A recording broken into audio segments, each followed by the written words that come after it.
Commander Lee Min-ho was enjoying his morning coffee when everything changed. The bridge of the human warship Retribution was quiet, just another boring patrol through empty space. Then the emergency transmission came through, cutting through, the static like a knife through silence. The voice that spoke was small, scared, and speaking in broken galactic standard. But what made every human on the bridge stop what they were doing wasn't the poor grammar. It was the pure desperation in those words. Please, ... humans. We know you there, ... our babies.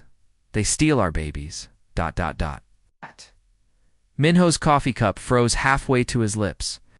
His hand started shaking slightly as he listened. Ah! Bridge Officer Park Ji-won spun around in her chair, her eyes wide with shock.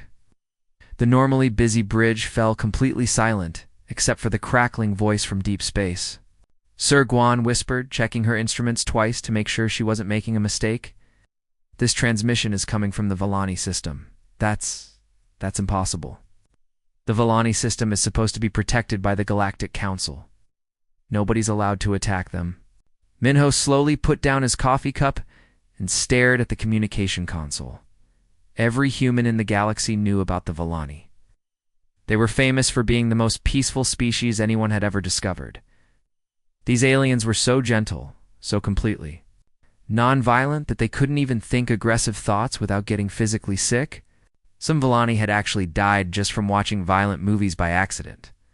The Galactic Council had declared their planet off limits decades ago. It was like having a nature preserve, but for an entire species. The idea that someone was attacking them was like hearing that someone was bombing a hospital full of newborn babies. The transmission crackled again. The voice even more desperate now. They tell us humans are scary. They say you are monsters who love fighting. But maybe monsters are what we need now. Maybe monsters can save our children. Lieutenant Kim Tae-young looked up from his navigation station, his face pale. He'd been quiet up until now, but the desperation in that alien voice was getting to everyone. Commander, he said in a low voice, in the 3 years since we joined the Galactic Council, we've never once received a request for military help. Not once. Most alien species won't even trade with us because they think we're too violent. That was true, and everyone on the bridge knew it. Humans had a reputation in the galaxy. When other species told stories about them, they weren't hero. Stories. They were monster stories. Tales of a species that had turned their own planet into a weapon. That had spent thousands of years perfecting the art of killing each other, had somehow survived long enough to reach the stars. Most aliens were terrified of humans. They'd let humanity join the Galactic Council because they were too scared to say no, but they kept their distance. Human ships were avoided in space lanes. Human diplomats ate alone at council meetings. Human trade offers were politely declined. But now, for the first time, someone was asking for help. And not just anyone, the most innocent, most peaceful species in the entire galaxy was begging the scariest species for protection. Minho stood up slowly, his expression changing from surprised to something much darker. Every human instinct was kicking in now. Somewhere out there, aliens who couldn't even defend themselves were being hurt. Children were being taken from their families, and the people who were supposed to protect them had apparently failed. Gi-wan, he said, his voice carrying a new edge that made everyone on the bridge pay attention. Set course for Villani Prime. Maximum speed. Sir, that's going to take us through a restricted space. We don't have council authorization for. I don't care about authorization. Minho's voice was getting harder with each word. Tae-young sent an emergency message back to Earth Command. Tell them the galaxy's boogeyman just got his first invitation to a party. The bridge crew started moving with sudden purpose. Hands flew over control panels as the massive human warship changed course. The engines hummed louder as they accelerated toward a speed that would have been reckless under normal circumstances. But what none of them knew, what they couldn't have guessed, was that this wasn't an accident. The transmission that had found its way to their ship, the desperate plea for help that had cut through their routine patrol, has been carefully planned. Somewhere in the depths of space, in the hidden council chambers, where the real decisions were made, powerful aliens were watching. They had been waiting for this moment for over 10 years. The Villani crisis wasn't just a tragedy, It was an opportunity. For decades, the Galactic Council had been dealing with a problem they couldn't solve. There were species out there, hidden in the dark corners of space, that preyed on the weak. Pirates, enslavers, and worse things that the Council's laws couldn't touch because of politics and bureaucracy. But humans were different. Humans didn't care about politics when children were being hurt. Humans had a reputation for solving problems. With violence, sometimes that was exactly what the galaxy needed. The Council had found a way to aim humanity like a weapon, to point them at problems that needed solving. All they had to do was make sure the right desperate plea for help reached the right human ship at the right time, as the Retribution raced through space toward a confrontation that would change everything. Its crew had no idea they were about to become something they'd never expected to be, the galaxy's heroes. But first, they had to save some children. When the human shuttles touched down on Volani Prime, Commander Lee Minho felt his heart break. The planet that was supposed to be a protected paradise looked like a war zone. The famous crystal cities that had once sparkled like jewels across the landscape were now just piles of shattered glass. Beautiful spires that had reached toward the sky for thousands of years lay broken on the ground like the bones of some massive creature. The air itself seemed to mourn. There was a strange silence hanging over everything, the kind of quiet that only comes after something terrible has happened. Even the planet's famous singing crystals, which normally filled the air with gentle music, were silent now. Elder Wanshik came walking toward them, and Minho had to force himself not to stare. The Volani were unlike any species humans had ever encountered. They looked almost like living glass, their translucent skin glowing softly with colors that changed based on their emotions. Right now? Wanchik's entire body was flickering with deep purples and grays that even a human could recognize as grief. The elder moved slowly, like each step was painful. His shoulders were bent under an invisible weight, and when he spoke, his voice carried the sadness of his entire people. "Commander Lee," he said, in heavily accented galactic standard, "thank you for coming. Thank you for hearing our call when no one else would listen." Minho removed his helmet and looked directly into the alien's large, sorrowful eyes. "Tell me what happened here, Elder. Tell me everything." Wanshik's colors shifted to even darker shades. "The Vorth Collective came 6 months ago. We thought they were traitors at first. They seemed friendly, interested in our culture and our children's unique abilities. But then," his voice broke slightly, "they started taking our young ones. They said they needed them for scientific research, for neural experiments to understand how our precognitive abilities work." The words hit Minho like a physical blow. Neural experiments. On children. His hands clenched into fists at his sides, and he had to take a deep breath to keep his voice steady. "How many children did they take?" 347? Wanshik said the number like each digit was a knife in his heart. All of them between the ages of 5 and 12. The age when their abilities are strongest. Sergeant Cho Yuna stepped forward, her scanner beeping as it analyzed the elder's emotional state. "Sir," she said quietly, "his bio readings are showing extreme psychological trauma. This level of distress could be fatal for their species." Minho's jaw tightened. He'd studied the Volani before coming here. They were so peaceful, so gentle, that extreme emotional distress could literally kill them. The fact that Wanshik was still alive meant he was fighting to stay strong for his people. "Where's the council fleet?" Minho asked, though he was already beginning to suspect the answer. Wanshik's colors dimmed even further. "They came 3 months ago. Listened to our pleas. Took detailed reports. Then they left and told us this was classified as an internal matter. They said the Vorth Collective has protection rights under some old treaty and that the council cannot interfere." "Protection rights?" Minho's voice was getting dangerous. "They're kidnapping children and running experiments on them, and the council calls that an internal matter. The Vorth claimed our children volunteered for the research. They said we were lying about the kidnapping because we didn't understand the scientific importance of the work." Wanshik's entire body shuddered. Showed the council documents. That looked official. Legal papers saying our children had agreed to participate. Medik Han Jasu was kneeling beside a group of Volani children who had gathered around the human landing party. These kids were different from any human children Minho had ever seen. They were creating pictures in the air using their natural bioluminescence, painting with light itself. Their small hands moved gracefully, creating glowing images that hung in the air for a few seconds before fading away. But every single picture showed the same thing.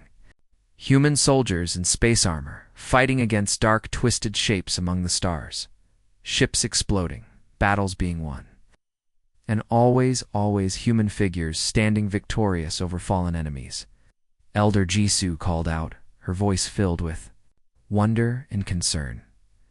These children, what are they drawing? Wanchik walked over to the medic, his movements still heavy with grief but touched now with something that might have been hope. They have been drawing these pictures for months now, ever since the attacks began. Our children are born with mild telepathic abilities, Commander. They can sometimes see glimpses of the future, especially when strong emotions are involved. Minho stared at the glowing artwork.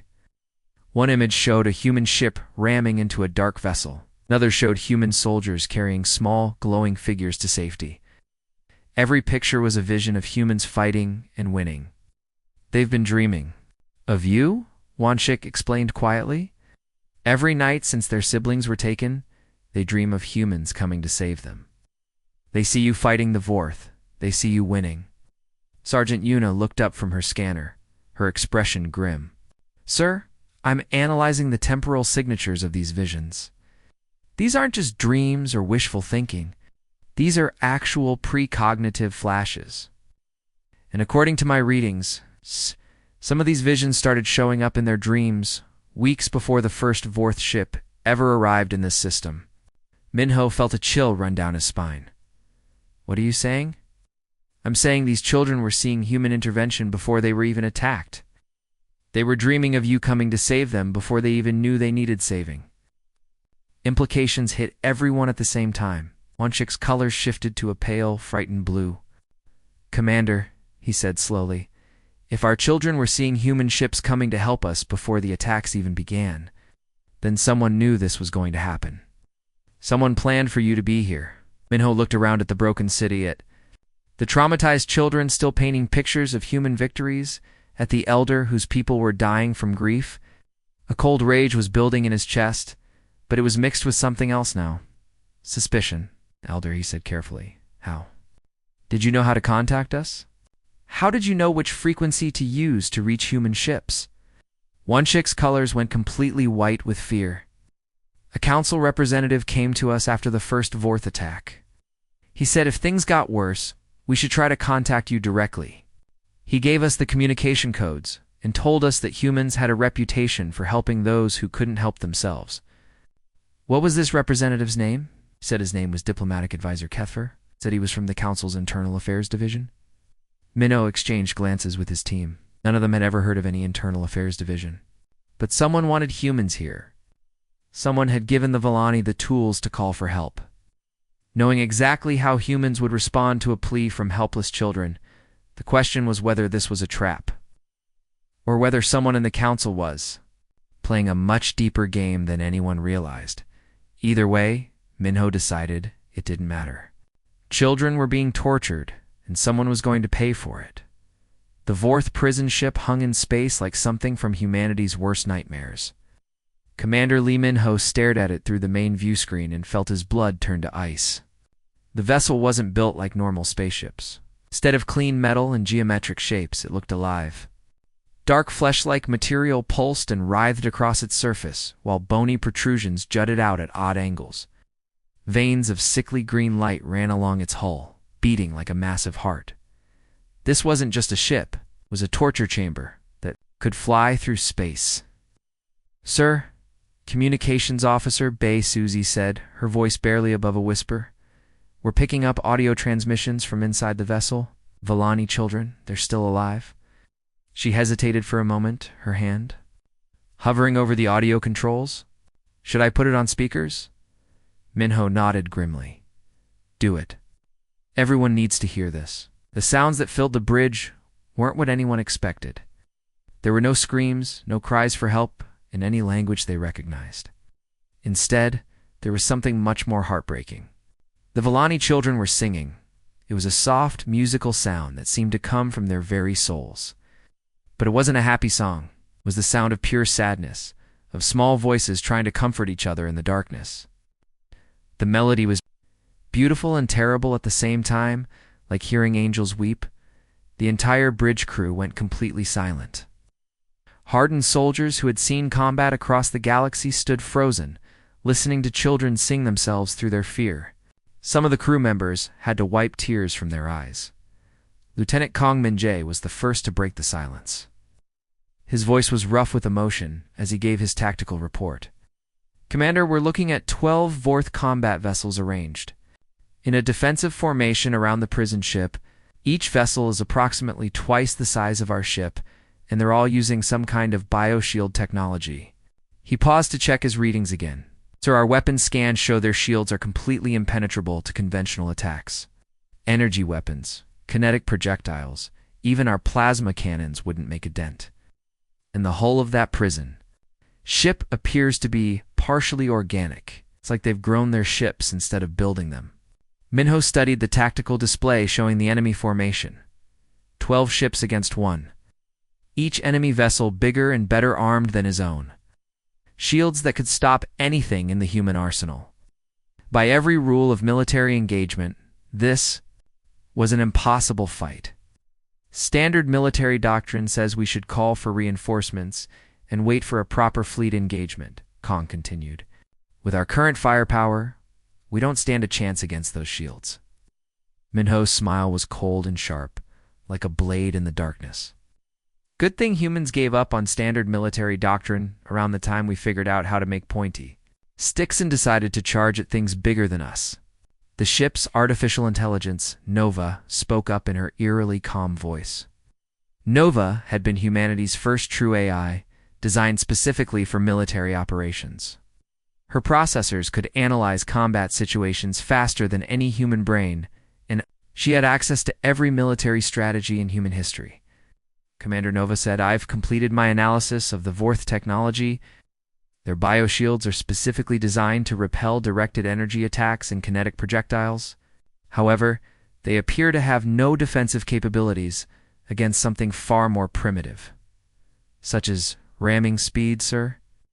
"Their organic hull material is optimized for space combat and energy absorption, but it cannot handle the stress of a large object deliberately colliding with it at maximum velocity." The bridge went dead quiet as everyone realized what Nova was suggesting: a kamikaze attack. Flying their ship directly into the enemy prison vessel at full speed, using their own ship as a missile, before Minho could even respond to the suggestion. Something unexpected happened. Lieutenant Kim Tae-young stood up from his navigation station. "Sir, I volunteer to pilot the ramming run." Then Sergeant Cho Yuna stepped forward. "Commander, I request permission to join the assault team." One by one, every single member of the bridge crew began volunteering for what everyone knew was a suicide mission. They'd heard those children singing in the darkness. Every human instinct was screaming at them to protect those kids, no matter the cost.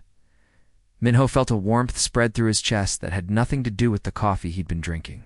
Earlier, this was why humans had earned their reputation in the galaxy. When innocent people needed help, humans didn't calculate odds or worry about survival rates. They just asked who was going first. "Negative," he said firmly, cutting off the volunteers before more could speak. "We're not dying today. None of us." He turned back to the AI. "Nova, I need you to think outside the box here. I need creative solutions." "How creative are we talking, Commander?" Minho's grin turned genuinely frightening, the kind of expression that made other species cross to the other side of the galaxy when they saw it. War crime creative. The kind of creative that makes other species tell scary stories about humans around campfires. Nova's processing systems hummed for several seconds as she analyzed thousands of possibilities. When she spoke again, there was something that almost sounded like amusement in her artificial voice. "Commander, I believe I have a solution. The Vorth vessels are biomechanical hybrids. Then they can be treated as biological organisms. And biological organisms can be infected. Infected with what? I can design a targeted virus, sir. Not a computer virus, but an actual biological pathogen. something that will attack the organic components of their ships, while leaving the mechanical systems untouched. Minho raised an eyebrow. And what happens to the crews? They'll be perfectly fine, Commander. Completely healthy, in fact. They'll just be trapped inside ships that are slowly dissolving around them. The bridge crew exchanged glances. It was brilliant, terrifying, and completely insane.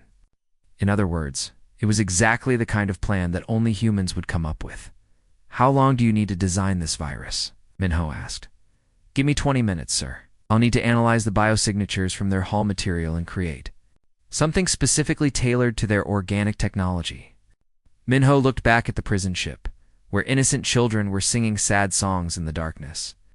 20 minutes felt like forever, but it was better than a suicide run. Do it, he ordered. And Nova, make it hurt. Nova's solution was so simple that it was almost beautiful. The artificial intelligence had spent hours analyzing the Vorth fleet, studying every detail of their biomechanical ships. These weren't ordinary vessels made of metal and circuits. They were living creatures that had been twisted and modified into warships.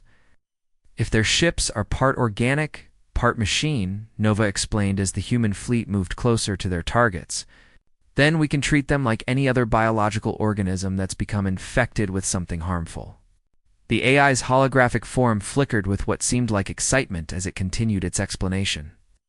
I've designed a specialized virus that will target only the organic components of their ships.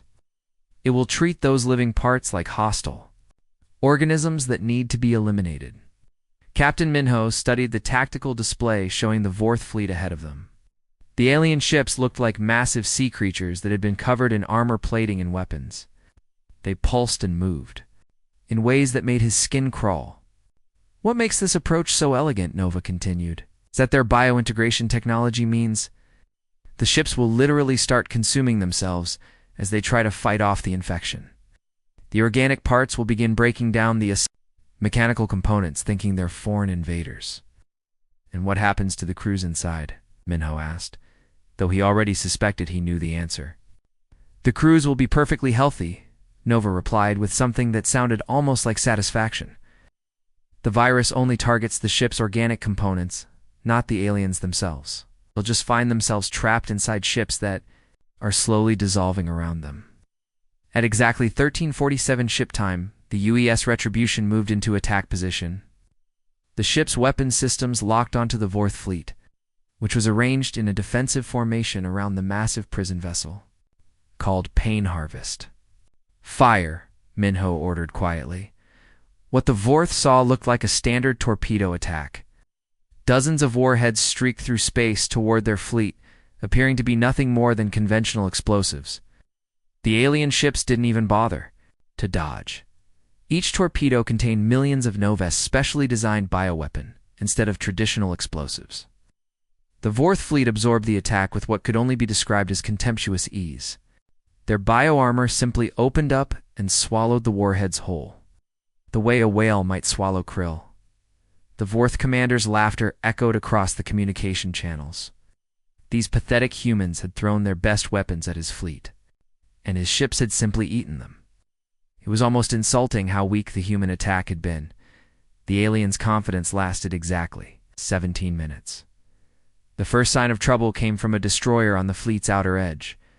The ship began to shudder and convulse, its biohull rippling in unnatural ways. Strange bubbling sounds could be heard over the communication channels as the vessel's organic components started to break down. Then the hull began to liquefy. Panic. Transmissions filled the communication channels as the crew realized their ship was literally digesting itself. The organic portions of the hull were attacking the mechanical components, trying to expel what they now saw as foreign infections. Command, this is Hunter 7. Our ship is dissolving. The biosystems are consuming the weapon mounts. REPORTING. Total hull failure. The organic matrix is rejecting all mechanical components. One by one, vessel after vessel in the Vorth fleet began to suffer the same fate. Their biomechanical integration, which had made them so powerful, was now turning against them. Living parts of their ships were literally eating the mechanical parts alive. Sir Lieutenant Park Hyunjin reported from his position at the tactical station. Barely able to contain his satisfaction, the prison ship is beginning to open up. The organic portions are retreating from the metal framework like they're trying to escape from something. On the main screen, the massive vessel called Pain Harvest was transforming before their eyes. What had looked like a nightmare creature covered in spikes and armor was now peeling apart in beautiful spiral patterns. The bioshell was pulling away from the geometric prison structure underneath, revealing the clean lines of the actual containment facility. It was almost beautiful to watch, like a flower blooming in reverse as the organic nightmare fell away to reveal the simple metal cage beneath. The Vorth commander's reptilian face appeared on the communications screen, his eyes wide with absolute terror.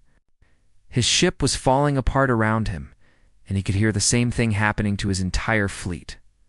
"Human," he screamed, his voice filled with panic and rage. "What have you done to us?" "What kind of weapon is this?" Captain Minho looked at the alien commander with a pleasant, almost friendly expression.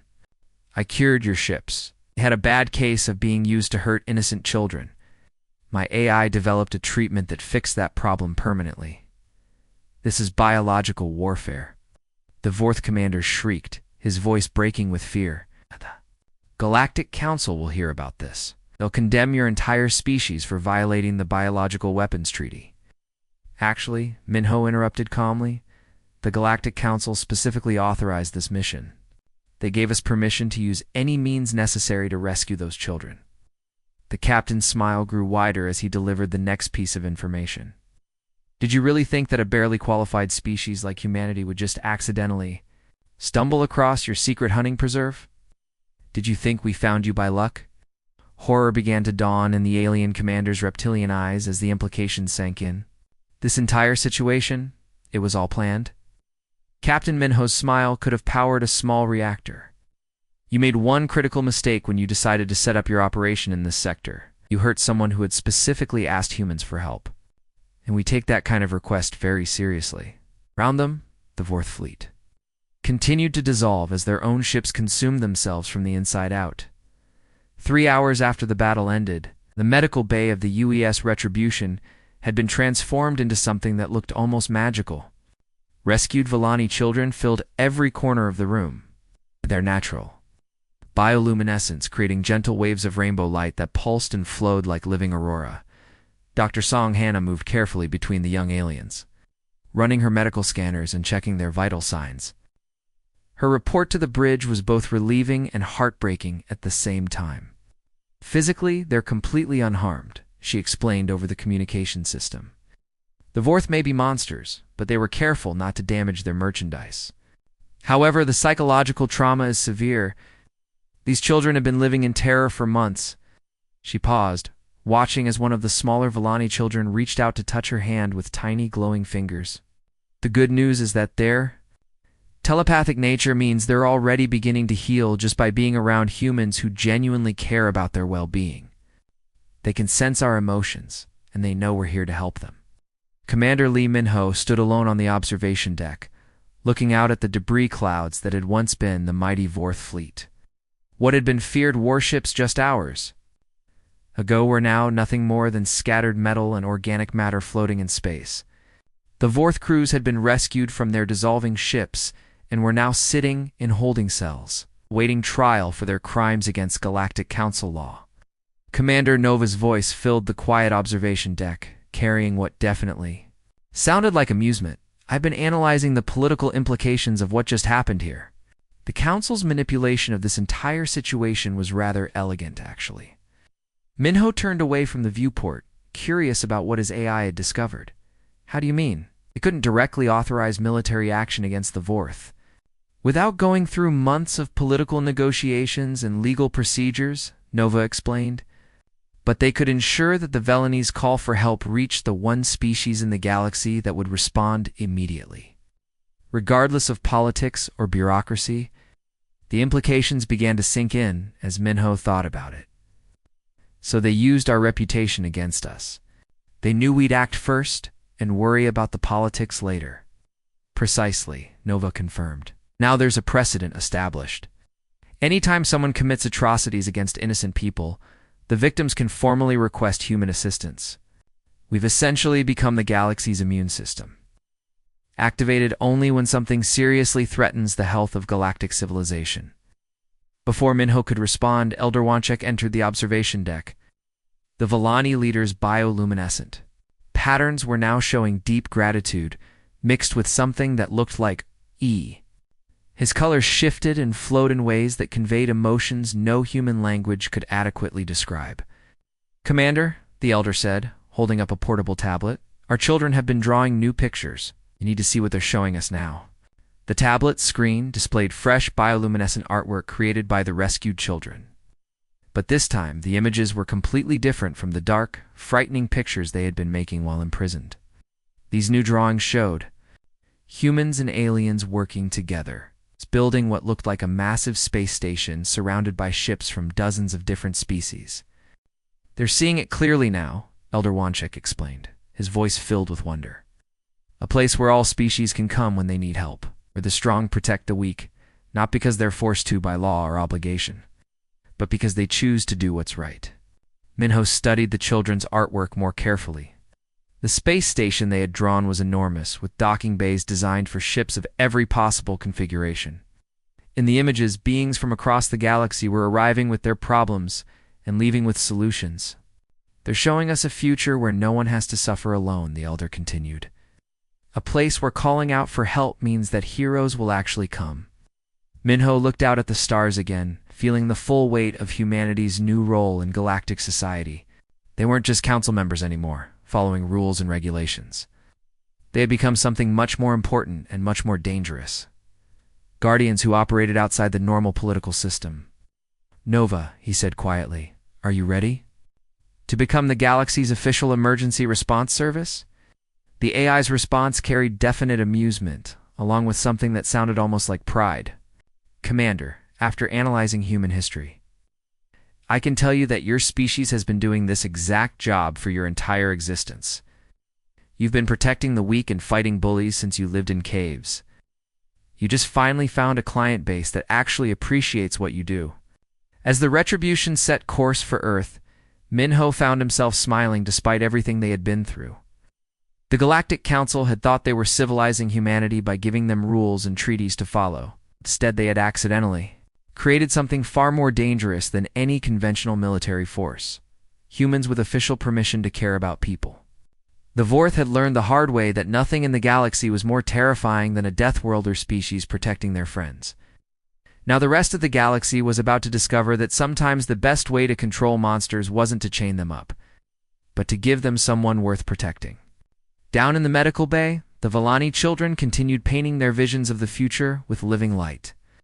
Their artwork showed dreams of a galaxy where crying out for help in the darkness meant that heroes would actually answer that call. Deep in the ship's computer systems, Nova had already begun designing the space station that the children had seen in their telepathic visions. It would be a place where the strong would always answer when the weak called out in their darkest hours. The age of human peacekeeping had officially begun, and the galaxy would never be the same again. Word was already spreading through communication. Networks across dozens of worlds. Humanity hadn't just rescued the Villani children, it announced. To every predator and bully in the galaxy, that there were now consequences for hurting innocent people. The monsters were still out there in the dark between the stars. But now, for the first time in galactic history, there were bigger monsters hunting them.